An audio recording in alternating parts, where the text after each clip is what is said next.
Hello everyone, Brian here again. This time I'll be doing a review on the Grylls Ultimate Pro Survival Knife. This blade arrived today, and by first glance of it, I can tell you that I believe I have found the blade I was looking for. Things that really impressed me was the blade, the fire steel, the sheath, how it all comes together, and the thoughtful design. If you remember in my previous video, I was talking about how I did not like the sheath in the original Grylls Ultimate Survival Knife. I didn't like how the rubber was coming apart. I didn't like how the knife sharpener was wearing out, and I didn't like how the Velcro was coming undone. This very well may happen here with this new blade, but I guess we'll find out later down the road when I actually use it. I have not used this blade, so this is a before use review of this blade. So let's get started. Let's talk about the sheath here first. The sheath has less parts on it, so therefore it's simpler, and therefore less things are likely to break. It's more slipstream.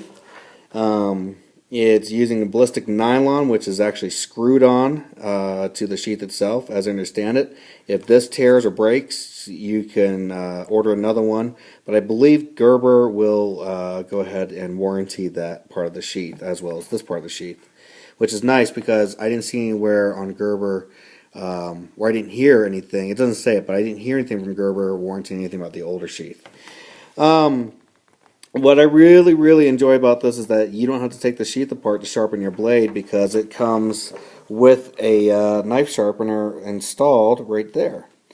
This knife sharpener can be unscrewed, as you can see here, and made for left hand or right hand knife sharpening. So that's nice. So you see on the right side there, it's made for the right hand, and on the left side there is made for the left hand, but that'd be vice versa if I flip this blade over.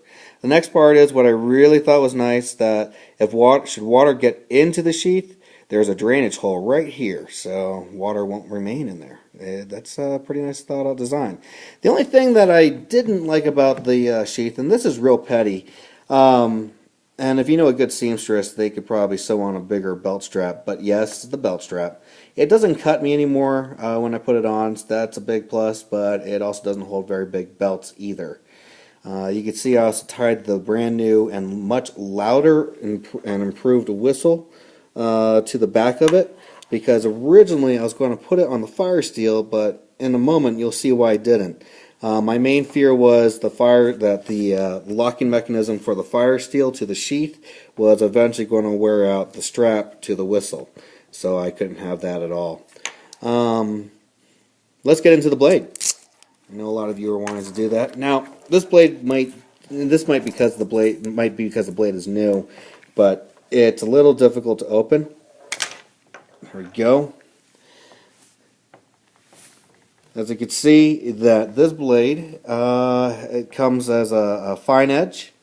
It is full tang, which is a really nice feature, especially if you're using it as a pommel, using the back end as a pommel.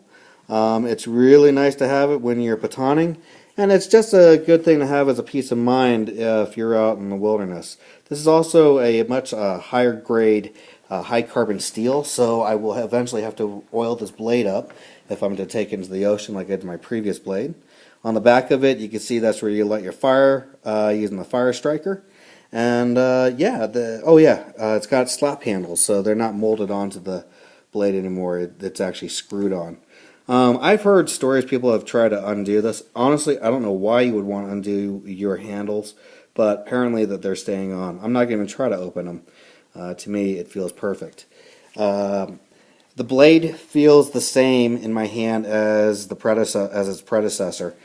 It feels very comfortable. It's very ergonomic. I like it. I also like how they put this extra groove here, so you can go ahead and do some fine edge work, or you can go ahead and use it for sharpening. Piece of the table. And speaking of sharpening, you could actually sharpen the whole blade now, instead of accidentally hitting an area where you shouldn't be using the sharpener on. So it's pretty good. I really think this blade's going to hold out just fine. It's everything that I was actually looking for in a survival knife. Simple and easy to use. Not very complicated. Now let's talk about the fire steel real quick. The fire steel, as I pointed out, locks into the sheath. It's pretty difficult. You just can't pull straight out. What you got to do is lift up a little bit and then pull out, because there's a locking piece right there which locks into the back of the fire steel here. And I am guessing that eventually it will wear itself down a little bit to the point where you don't have to apply so much pressure. Like I said, I just got this blade. The blade hasn't been broken in. Hell, it hasn't been tested. And the reason why I didn't attach my whistle there is just because of that locking setup. I'm afraid that this edge here could potentially damage the cordage for that holds the whistle together. That also goes the same for putting this blade back into the sheath. Right now it is difficult to take the sheath out. To take the blade out of the sheath, but over time I'm confident that I will break in the sheath and the blade and everything will be just fine. Some of you may notice that there is a little bit of I don't know if this is damage or that's just a manufacturer's flaw, but that is what it feels like to me. It doesn't really feel like the metal. It actually feels like the paint they used to cover this blade. So, but you know what? I really don't care about that. I use these blades left and right, and I'm probably going to be wearing the coating off sometime soon. One thing that I really do like about this blade is that not only does it lock in, but the priorities of survival is no longer on the back of the blade, the back of the sheath. They're now located right here. That's a big plus to have them hidden in there. So that's nice to have.